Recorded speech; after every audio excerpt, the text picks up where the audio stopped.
the usual suspect. Welcome back from that thrilling 3-all draw between Barcelona and Inter Milan in the first leg of the semi-finals of the UEFA Champions League there between Inter Milan and Barcelona. What a beautiful game of action did we just witness.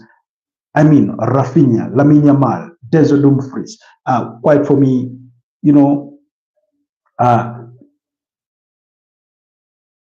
how the man of the match was, but I think I would have to go with Denzel Dumfries. But bear with me for a second as I test out that game that we just witnessed at 3-all draw. It finished two goals for Denzel Dumfries and for Inter Milan, and on goal by Jan Sommer level the scoreline at 3-3. And then of course you had Lamine Yamal as well as Ferran Torres, the scoring for Barcelona. So let's get into the thick of the reaction, and you guys tell me what you made of that. So let me wait for you guys to join the broadcast, more of you to join the broadcast, so that we can get right into it, and you let me know what you did in that particular fixture. What was your moment of the game? Given that result, what do you make of Inter Milan's chances going into the return leg next week on Tuesday? What do you make of Barcelona's chances? Barcelona seemed to be conceding for fun, but for the defensive solidity that Inter Milan came with as a promise to this game, it really didn't show, because Barcelona were able to poke holes in that, just much like we spoke at halftime. So, guys, I'm waiting for you to join the broadcast, and we discuss all that, and we get to digest that. Then that whisker of an offside that was ruled against Henrik Mkhitaryan. I mean, it was just a whisker offside, really, because when you look at the Barcelona players and you look at the foot of Henrik Mkhitaryan was quite the difference in that moment. And again, it's a bit of a nitpicking kind of thing, and that's what we're discussing with some colleagues there on X. So let me wait for you guys to join the broadcast so that we can get right into it, and you let me know where you're tuning from, what you made of that action, what was your man of the match, what was your highlight of the game, and that kind of thing. So kindly, bear with us. So for those of you that are just joining us, Robert Kesakos is my name. Welcome to the Football Tribe YouTube channel. Please consider liking the podcast, consider subscribing to the channel. If you're new here, let me know where you're tuning in from, and let's engage. How has been your day? Let me know where you're tuning in from. Earlier on, we had exam something from India. We had Santana from Brazil. We had nice 73 high from Germany on the broadcast. So guys, let me know where you're tuning in from. Let's have an engagement on here. I can see, yes, Jody says hi. Hi, Jody. Jody McGuire. Is that how you pronounce the name? I hope I do pronounce it well. If I missed something or I mispronounced it, please forgive me, but bear with me. Jody, where are you tuning in from? Do let us know. Personally, I'm from Uganda. That's Kampala, the capital city of Uganda, back in East Africa. So I would like to hear from you guys. Where are you tuning in from? How is your day been? My day has been quite incredible. I've really enjoyed it, especially with that game between Inter Milan and Barcelona. It has been the highlight of my day. I thought that was a very beautiful game that we did watch. So how was your day, Jody? Do let me know. And the rest of you that are on the broadcast, kindly consider clicking that like button and also subscribe if you're new to the channel, and we engage. But guys, I want to first hear from you. How's been your day? What was your highlight of the day? Yes, Jody says he's good. That's good to hear. That's good to hear. I see shade 45. Sometimes when I choose my eyes, I can't. Sometimes when I close my, I can't see. If that was meant to be a joke, you had me shade 45. You had me shade 45. That's a nice one. That's a nice one. But I hope you're good. I hope you had a wonderful day. And if you're new to the channel, kindly consider subscribing.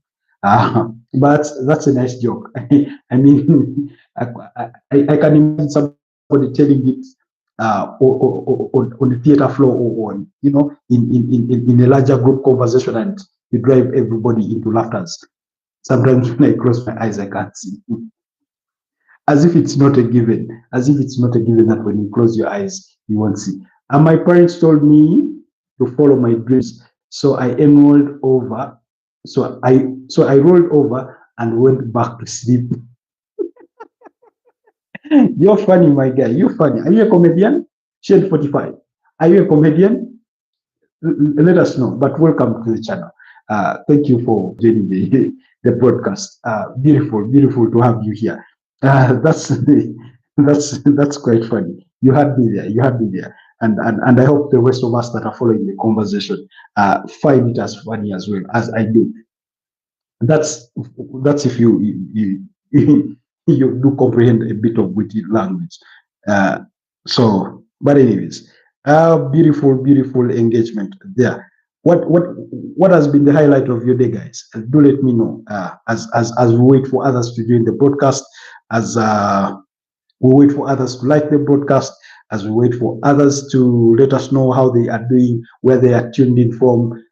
Jody, you didn't tell us where you're tuning in from, and Chad 45, where are you tuning in from? Kindly let us know where you're joining the live broadcast from. It will be good to hear from you where you're tuned in from. Like I said earlier on, we had somebody from Brazil, we had somebody from Germany, we had somebody from India. Somebody extended me an invitation to India to visit one of the places and also go to see the Taj Mahal. So I added that to my bucket list.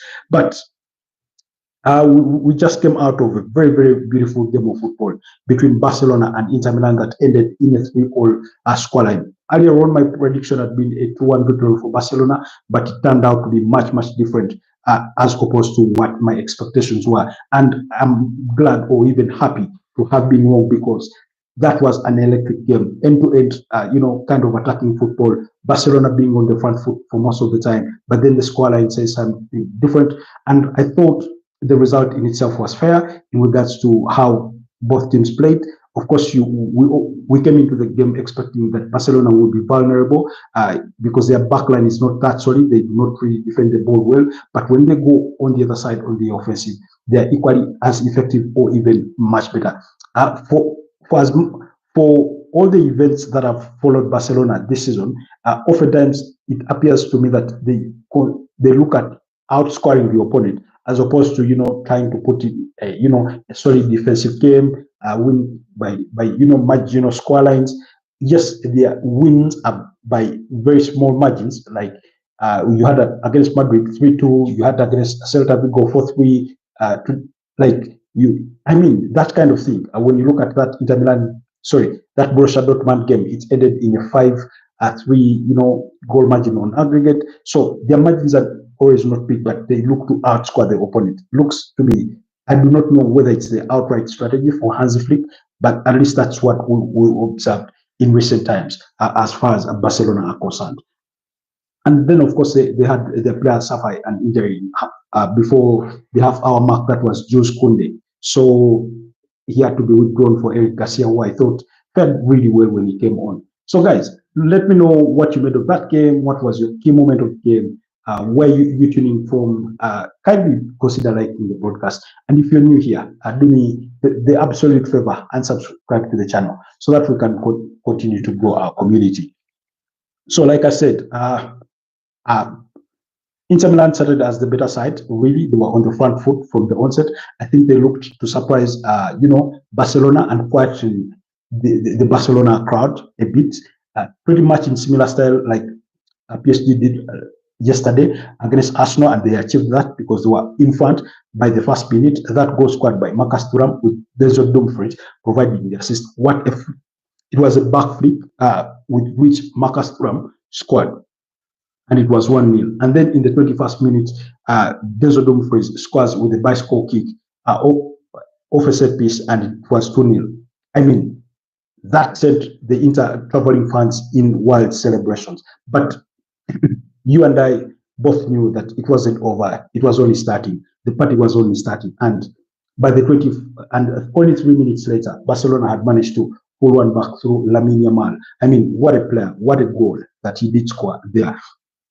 I think his ball, did it stay upright or its way in, but far beyond the reach of Jan Sommer in goal. And it was 2-1. And then 14 minutes later, possibly that was, yes, 14 minutes later, I think, then they did score through Ferran Torres, with Rafinha providing the assist to make it 2-2 before halftime. I mean, Rafinha recording his, eighth assist of the season in the UEFA Champions League. He has a 20-goal contribution. That's 12 goals and 8 assists as far as the UEFA Champions League is concerned. Now, in the second half, of course, Rafinha thought he had sort of scored his 13th goal of the campaign, but it turned out to be an own goal by Jan Sommer. So, again, returning for the second half, Barcelona, who ended the first half as the much better side because they were always on the front foot. They really, really pressed that Inter Milan side, kept them in their defensive unit, and that low block kind of defending really came back still on the front foot, looking to get that goal. But then it was Inter Milan that drew first blood in the second stanza there through none other than Desiree Dumfries, with Hakan Çalhanoğlu providing the assist because it was a corner kick that he did score. It was high above the rest of the Barcelona defenders to hit that ball into the back of the net. I think it bashed off a Barcelona player before it hit in the back of the net, beyond the reach of Walk Szczesny in the Barcelona goal. So quite beautiful. But then again, the goal scorer, which was Desiree Dumfries, sort of caused the Barcelona equalizer. How? After they've conceded barely a minute, Barcelona on the front foot, and then he clumsily, passes that ball outside for a corner kick, and yet he could have passed it out for a throw in, which could have been less dangerous than a corner kick. Barcelona get to, start the corner kick quickly. They play in Rafinha, who was outside the 18-yard box, and he blasts that shot on target because it hits the crossbar. It's beyond the reach of Jan Sommer. And then as he hits the ground, the ball hits at the floor and hits him in the back and ends up as an own goal. So it was 3-3. So Desiree Dumfries scores in the 64th minute, and then Barcelona equalized in the 65th minute. That very goal that Jan Sommer did score against himself reminded me of the goal that Emiliano Martinez scored against his own self back, I think, on February 18th, 2023, when Arsenal were beating up against Aston Villa by 4-2 at Villa Park. That was for the 2022-2023 Premier League season. For those of you that do remember, I think Felipe Coutinho scored in that game, and I think Oli Watkins. So Arsenal had to come from down to equalize the game, and then eventually winning it by 4-2. I think it was Bukayo Saka who scored Arsenal's first goal in that game.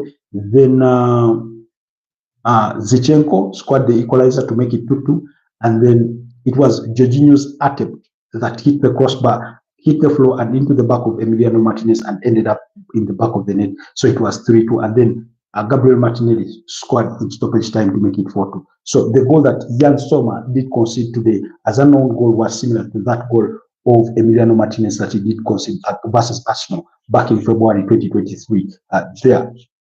That's the kind of picture I can paint for you. If you watch the other goal of Arsenal, then you can easily, that's a similar picture of what really happened with Rafinha and Jan Sommer in today's fixture. So guys, do let me know what you made of that fixture.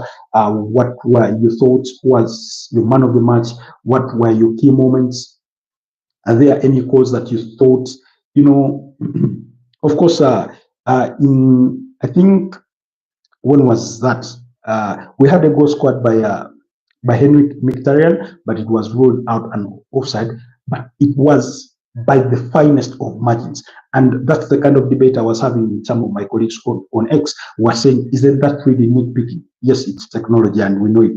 It brings out the finest of margins. But for me, it did really feel like nitpicking, because when you look at Henrik Mkhitaryan and the last Barcelona defender, he's literally, Mkhitaryan is ahead by just a whisker, not even an inch. just a mere whisker, and then the goal is ruled out. So really, really, Inter Milan would have felt hard done by with that goal being cancelled. But I think they will be happy with themselves in a way, going back to Italy or Northern Italy with that draw, and knowing that they have to settle the scores and make the difference if they are to advance this to the finals of the UEFA Champions League back at home. Because remember, they return to action next week on Tuesday before. Yes, my colleague Chigozi Paul, how do you rate Lamine Yamal's performance? I do not think I've seen a better player in recent memory than Lamine Yamal. At the age of 17, if for all the talent that Barcelona has produced by Lionel Messi, and I think I could liken him a little bit to the likes of Bojan Kaki, only that for them they was in the era of the Lionel Messi, so they never got to shine out. But his performance, I think it was a 9 out of 10 performance. He gave that Inter Milan a lot of trouble in defending. They tried to close him down at most of the times, at least with 2 or 3 players, but he still found a way to score, and also had another chance that I think hit the posts there. So I mean, even when you have the best of defenders marking him, he's bound to beat them. He's bound to beat them. He will make players eat some bit of grass there. He's that good a player. So I thought it was top performance from him. In fact, but the Rafinha sort of kind of performance that we got in the second half, especially, I thought he was a better player for Barcelona on the day. And I would want to think that many Barcelona fans would want to agree with me on this one, that he is their best player. Coming into the game itself, he was a doubt because he had a minor issue. He was a doubt, but the kind of performance that he gave us was that good after a player that was coming off injury. In fact, if you want to know how deep a form can be, or how unfit a player can come into a game on the back of an injury, look at Marcus Thuram, because he came in this game on the back of an injury. He did miss their 1-0 loss to AC Roma over the weekend, and it really showed. He looked unfit. I thought he was slow-paced overall. There was a moment where they win the ball and they go on the offensive. Lautaro Martinez and others do run into the Barcelona box, and he literally remained still as if to tell the others, please carry on. And that's what it felt for me. And yet Lamine Yamal on the other side gave us his all. You say, Paul, that personally my man of the match was Denzel Dumfries. I couldn't agree more with you. That's what I also said in the preamble of this particular broadcast, because scoring 2 goals and providing an assist is as good as a performance as it comes for an attacking wingback, because that's the position he plays. He never put a foot wrong. Even when they withdrew him, I thought it was a bit harsh, because he had that high spirit in the moment of the game. He thought it was his game to take on, to be the player that makes a difference for Inter Milan. But Simone Inzaghi decided otherwise. Maybe he knows more than we do, and he made the decision that he made. But I really thought maybe if there was still an Inter Milan player on that field that was capable of providing something a little more, it was going to be Denzel Dumfries. The way he was really running at Barcelona, relentlessly doing it every time Inter Milan had the opportunity to go forward. I think he did it even better than the attacking trio of Lautaro Martinez and Marcus Thuram combined. Never mind that Marcus Thuram did score, but I thought he was indeed the man of the match. That one, I couldn't agree more on that one. But specifically for the Barcelona side, if you had to choose that this was your standout performer for Barcelona, who would it be? Of course, Pedri had a very good game in that midfield. For all the things that they did in the first half, that's after about 22 minutes. I thought he was quite very imposing, and he was key in. He provided the pre-assist for their equalizer in the first half, because he's the one that floated in that ball that Rafinha headed across back to Ferran Torres to score. And I think it was what's the Inter Milan defender's name? The one that was close. it was Francesco Acerbi. Yes, I thought he sort of kind of slept on the job. He did not react quickly to that header by Rafinha to try and block maybe Ferran Torres' path, and they ended up conceding. You couldn't really blame Jan Sommer for conceding such a goal, but beautiful action there. We did really, they gave us ugly, I think, the game of the season so far in the UEFA Champions League. It goes without saying that I've not watched all games, but at least among the games that I've watched, I think I've really put it out there as some of the best games that we've watched. While Barcelona, for maybe you could say, were pretty dominant in certain moments of the game, you thought that Inter Milan always found their way back at their footing into the game. And when you look at overall possession, of course, this was pretty much expected. This is according to statistics by Live Squad. They do say it was as high as 72% for Barcelona in terms of possession, leaving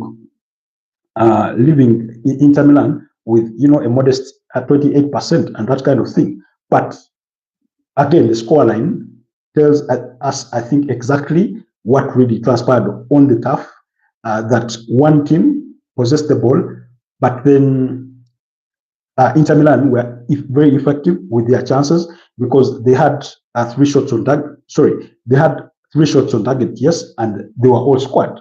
They had other 3 shots off target, while Barcelona had 9 shots on target and they scored only with 3. And then, of course, we did have Jan Sommer being forced into a save by Rafinha with that literally last attempt before the added time, and I thought that was a very good attempt.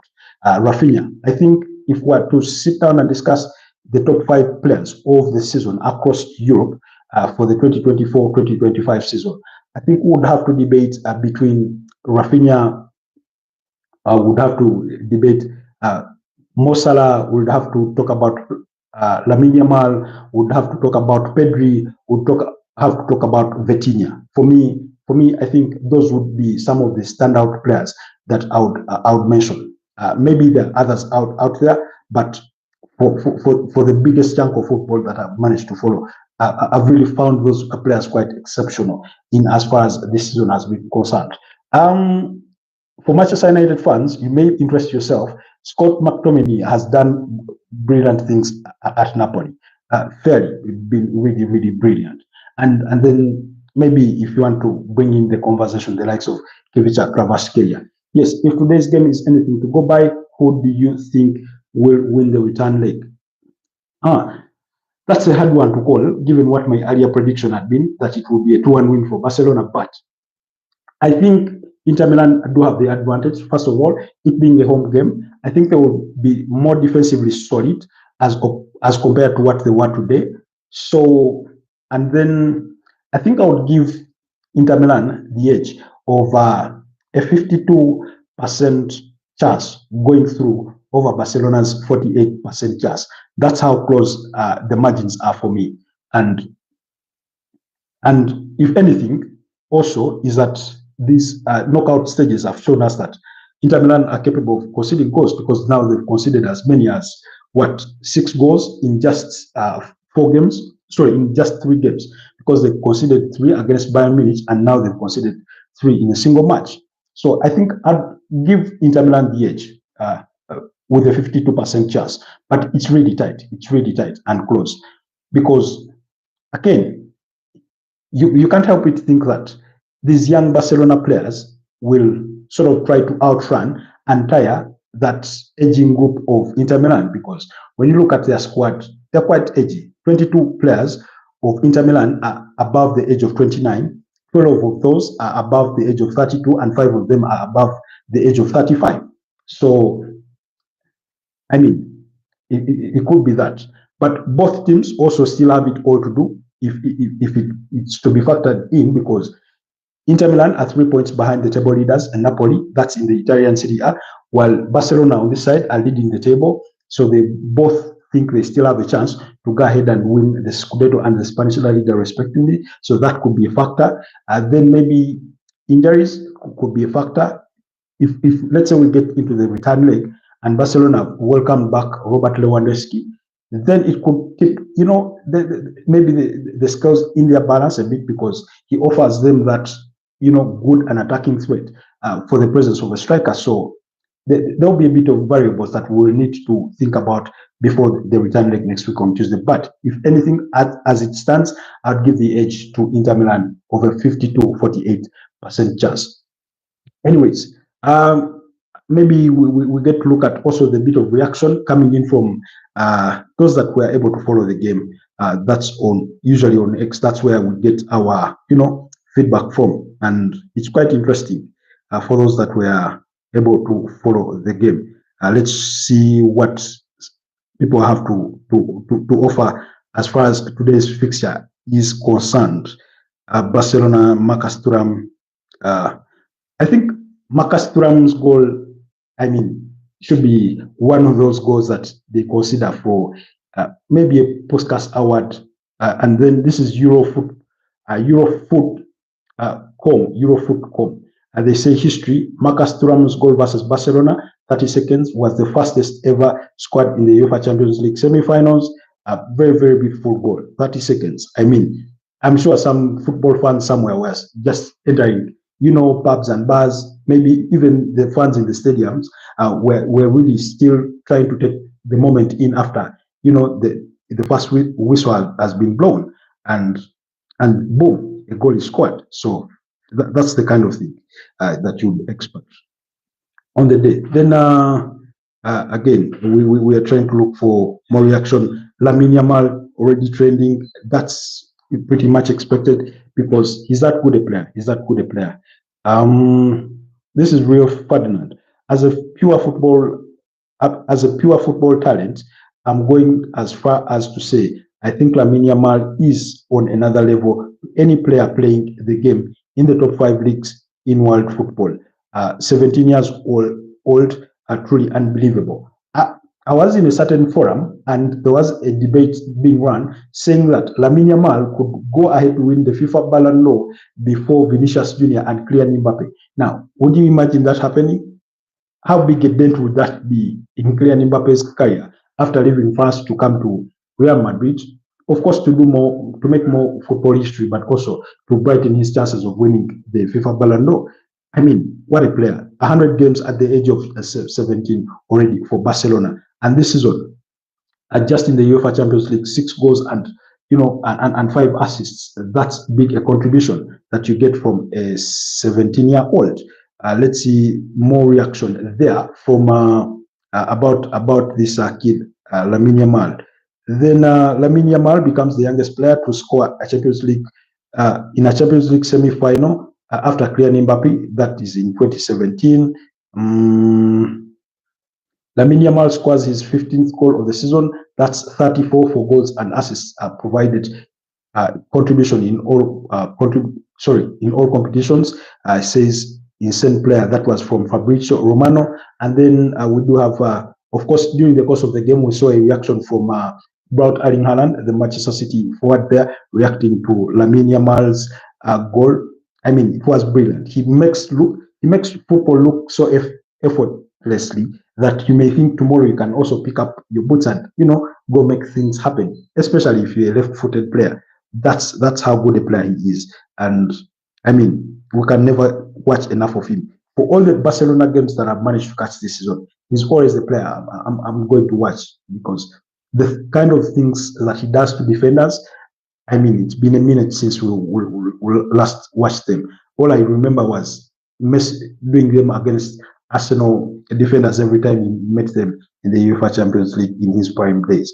So, but anyways, that was beautiful. Again, let me see if we can still gather a little more reaction as far as that game is concerned. Let's see what people have to say about Barcelona. We are almost 30 minutes into the broadcast, but indulge me, guys, indulge me.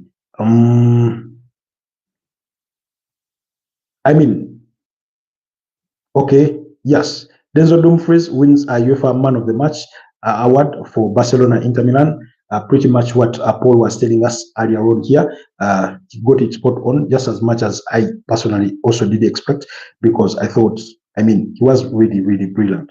He was everything that we think Achraf Hakimi would be on a day. But very, very beautiful there to watch. Then, of course, Lamine Yamal being celebrated for marking his 100th appearance. Then Rafinha, yes, Rafinha is the first ever Barcelona player and the first ever Brazilian to be directly involved in 20 goals in a single UEFA Champions League campaign. I think Lionel Messi held the biggest goal contribution for a Barcelona player. That was, I think, in 2016 when he had the goal contribution of 19. Around that, either 2015 or 2016, there are about that was as incredible as things came. 21 goals, 33 assists, 3 trophies, and countless moments of magic. That's for Lamine Yamal already at the age of 17. Again, I was having a chat with some colleagues online and who were saying, just imagine if Lamine Yamal was an English player, who wouldn't hear enough of it. When are you previewing Europa and Conference games, particularly the Manchester United game? Now, for the Manchester United game, we will come on tomorrow for a live broadcast. Again, that's when we intend to preview it. That's usually between 10 a.m. and 11 a.m. in the morning. That's when we intend to do it. Usually we get caught up in the mix of that, but we'll be doing it. And I will be reminding Manchester United fans of the 2011-2012 season when Atletico Bilbao beat up against Manchester United home and away after Man United had crashed out of the UEFA Champions League, I think at the expense of Benfica and FC Barcelona. They are the ones that left the group. Manchester United finished third and ended up in the UEFA Europa League. They met an Atletico Bilbao that were under the charges of Marcelo Bielsa. That Atletico Bilbao that had the likes of Fernando Llorente, Iker Muniain, Ander Herrera, who Manchester United went on to sign, Ibai Gomez, are some of the big players in that very, very young, Athletic Bilbao side, for those of you that do remember. So I'll be reminding Manchester United fans of that. It's a team that doesn't score so many goals, but they also do not concede so many goals. And given Manchester United is, sort of limitations with creativity and the few goals that they do score oftentimes, you got to worry for them a little bit because Athletic Bilbao, under the charges of Ernesto Valverde, have been quite defensively solid so far this season, and they've won all their 6 games at San Mamés. So we'll get to discuss that game in the morning. That's at anywhere between 10 a.m. and 11 a.m. if nothing changes. But I'll be sure to do a preview on that game. That will be our focus. And then Tottenham Hotspur versus Bodo Glimt, but that will be a footnote of the conversation. Manchester United will take the headlines. Maybe Harry Maguire could pull some wonders once again for Manchester United. So, anyways, allow me to wrap it here. We are 33 minutes into the broadcast. Thank you for those that have been able to join us. Thank you for those that gave us your feedback and engaged with us. I would want to say my shout out to Jody McGuire, who was earlier on with us, and Shed45 came in with some incredible jokes. And to you, my guy, Paul Chigozi. I wish you the best of luck for tomorrow's game before we even review it. If anything, for the reputation of English football and Manchester United as a club, I do wish you well. I mean, you should have something to carry out of this season because it's not really looking pretty, even given what we saw over the weekend against Bournemouth. I mean, Manchester United really had to sort of rob Bournemouth of a point in a way, and that red card has been rescinded, by the way, for Evan Nilsson, because even when I did the review of that game, I did mention that for me it was not worthy to be a red card. The VAR shouldn't have interfered. They shouldn't have misguided the referee who had given a yellow card for the incident. So, yes, thank you so much, Paul. I'll catch you guys tomorrow. Have a blessed night for now. Let's engage more tomorrow on the UEFA Europa League semi-finals, as well as the UEFA Conference League. It will come in as a footnote. Chelsea are in action there in that silent cohort of a competition from UEFA. Stay blessed. Let's catch up next time. Bye-bye. It was nice having you.